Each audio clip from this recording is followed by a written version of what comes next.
I am Protodeacon Andrei Psarev, professor of Russian Church History and Canon Law from Holy Trinity Orthodox Seminary in Jordanville, New York. This is our 5th unit of the 10-lesson class on the history of the Russian Church.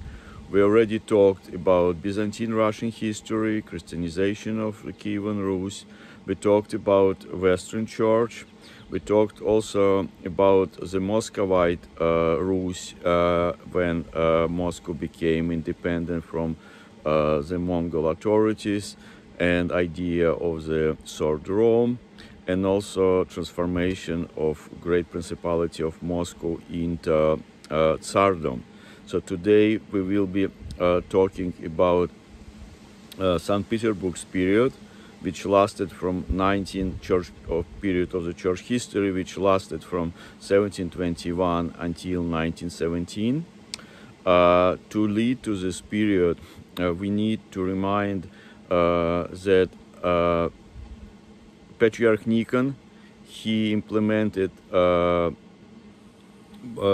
liturgical reforms in the Russian Church. In the result, education, the value of education became very obvious.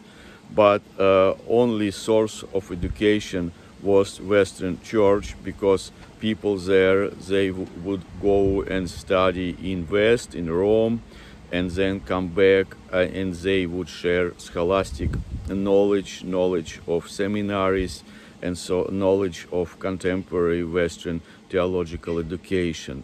So those people were borrowed from Kievan Rus, and they became the first generation of scholars in the Russian Church.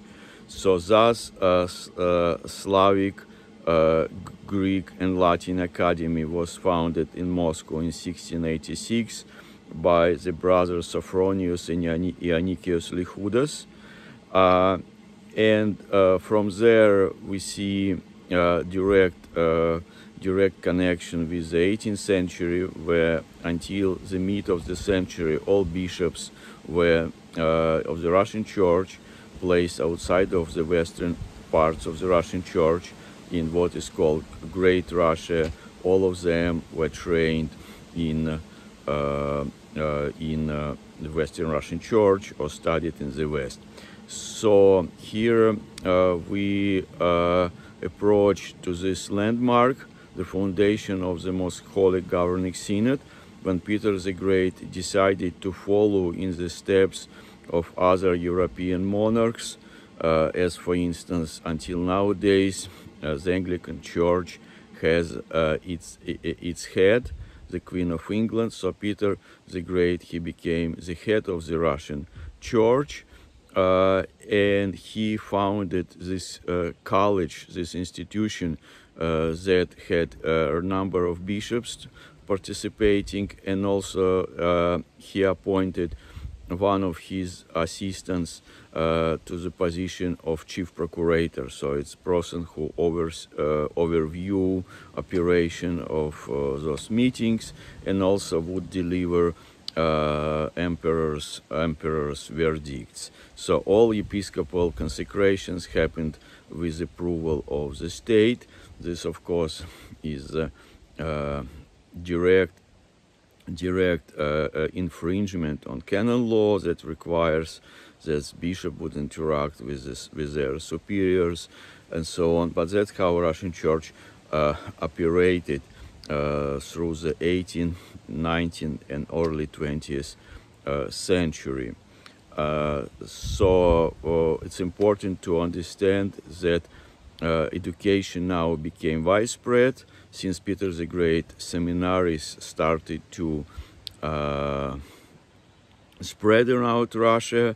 The clergy became the first educated class of the subjects of the Russian crown, and also missionary activity was on the rise, and Russian missionaries became known for their willingness to stay with the people where they work. For instance, St. Herman of Alaska is a striking example of a person who came to the Aleuts and died with them. Another example would be St. Nicholas of Japan, St. Macary of Altai. So that's really strong point of Russian missionaries. They're not just there on the crusade for Christ, but they're there to die and stay with all sorrows, with all joys, and in all circumstances. So this is our fifth lecture that dedicated to the Russian Imperial Orthodoxy. But unfortunately, the Russian Church was also governed by inner regulations. The Church and state had not been separated in the Russian Empire, and the state had very different understanding of the church function, treating it as a moral police force, and church could not efficiently help to the state itself and to the people of Russia. So as a result, when state disappeared, church could not really disappear in the course of night, and church became the hostage of the new regime, of the communist regime, paying bills that were left by the previous regime. Thank you very much for your participation. Talk to you again soon. Bye-bye.